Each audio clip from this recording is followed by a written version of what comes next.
One of the problems with PC gaming is that certain genres just aren't ever released. Sure, we've got the FPS, the RTS, the RPG, and the Sims, but we miss out in part or in whole on fighting games, music rhythm games, and all that other good stuff. But it's the near total absence of the platformer RPG that saddens me the most. Games like Castlevania Symphony of the Night and Super Metroid have never been released for the PC. Recognising that this is an awesome genre that PC gamers deserve to experience, Citérémis has offered up Aztaka. If World War II is the most overused game setting, Mexico during the Aztec era must surely be the least used setting. The game begins with a text crawl, violating the sacred show-don't-tell rule of visual storytelling, but it actually works well here thanks to the novel writing style. It tells a fairly compelling little tale about the corruption of a people and the coming of, well, you, to sort everything out. You play as Hutzillo, and you're tasked with finding the 7 phonographs to save everyone from the wrath of some angry gods. The game opens in a pretty traditional way. You'll have nothing but your spear and your shield, as some guy tells you to go and do something. You do it, and return to him to find that the city has been attacked. He gives you a gift, and sends you off on a quest to save everything. It's very traditional, and you've seen it all before, but like the opening text crawl, it's done with a novel and endearing style. It won't be the story that compels you to continue, but it's not unwelcome.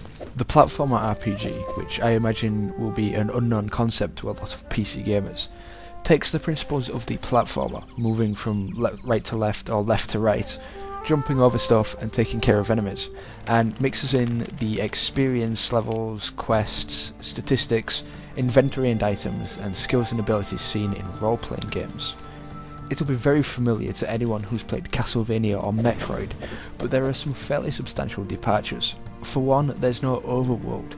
Moving between areas is done through a world map, and you just click the area to move there, assuming you've unlocked it. This gives the game a much more linear feel, as there's no moving through a complete, cohesive environment like, say, the castles of Castlevania, and almost but not quite kills the sense of exploration that so rewards players in the Metroidvanias. But perhaps the greatest departure from the Metroidvania formula, and the biggest problem with the game, is that it doesn't really embrace its platformer side. The reason Metroidvania works so well is because they're true platformers. That means lots of running around and lots of jumping. It also means there's a real verticality to the levels. You don't just move from side to side, you move up and down. And this jumping is a core gameplay element. Aztaka is a lot flatter. Most of the levels simply have you walking from one side of the level to the other. If you're doing any jumping at all, it's usually going to be leaping over enemies you can't be bothered to kill, or rarely to cross a downed bridge or jump over a stone carving. And yet there are areas where the game embraces its platformer side, particularly early on. One of the core gameplay elements throughout the game is that Hutzillo is able to manipulate energy. When things die, they drop energy, ostensibly their life force, which you can grab hold of with the mouse and store in handy energy containers for later use. There are 4 different kinds of energy, each with different uses. The first energy type is a green healing energy.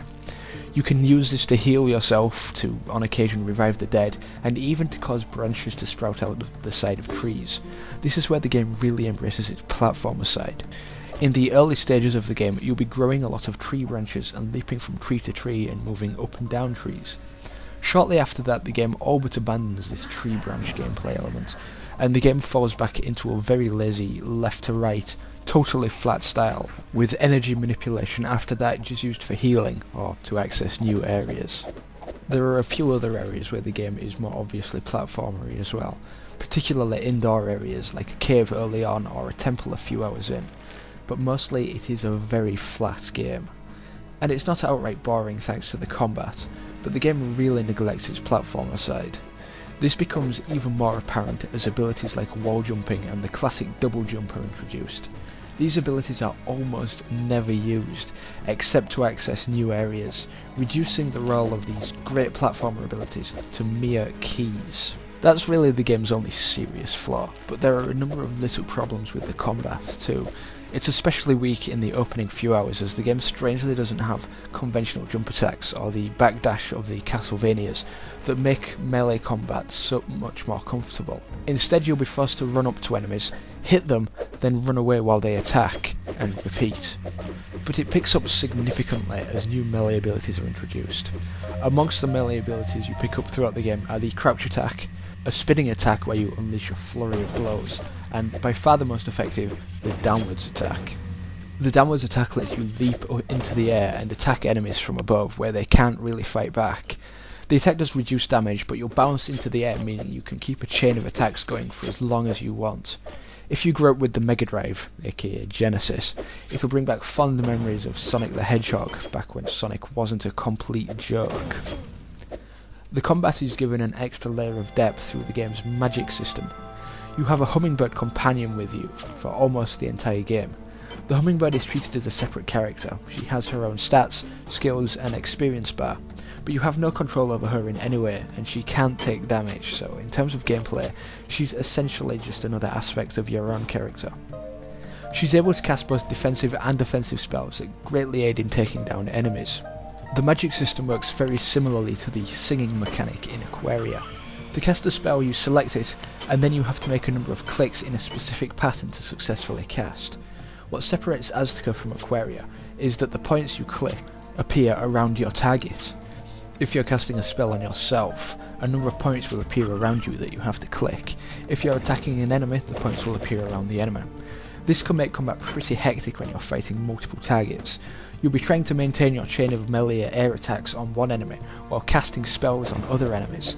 Focusing on both of them at the same time and getting that spell off is a truly satisfying challenge. And you will be fighting multiple enemies. That's pretty much guaranteed thanks to the insane respawn system. Enemies respawn very quickly, often respawning as soon as their spawn point goes off screen. This means that if you have to retreat to keep from being sandwiched between enemies who can, kill you instantly just by touching you, which will happen a fair bit, you'll have enemies you just killed respawning right away. It can make the combat frustrating, and you may well just give up and find yourself jumping over 80 to 90% of the enemies in certain areas. Another thing that drags the combat down is that there is no immunity period after you're hit by an enemy. This means after taking damage, you're vulnerable to attacks immediately, and this is a game where simply touching enemies injures you.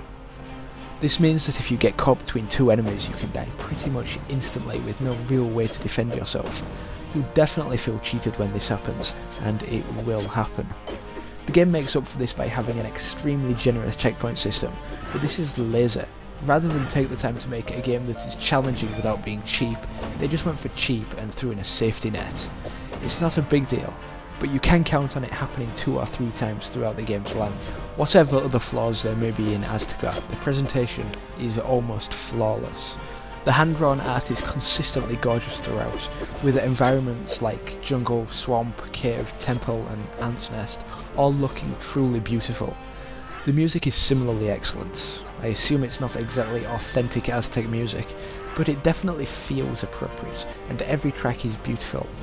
If you're a fan of games with the hand-drawn aesthetic, you're probably going to want Aztaka just for that reason. My only problem with the presentation at all is that all the text is ridiculously small. I had to lean in on my monitor to read most of it, and certain items, particularly the money coins, were difficult to spot. Aztaka is a love letter to the METROIDVANIA games, written on extremely beautiful paper in a fairly rough scrawl. The game makes some rookie mistakes and neglects some of the more important parts of the formula, but it's by no means a bad game. A lot of people will be put off by the poor level design or the frustrating combat, but fans or wannabe fans of METROIDVANIA will definitely get a lot out of it, and those who simply enjoy a fantastic presentation will appreciate Aztaka's charms.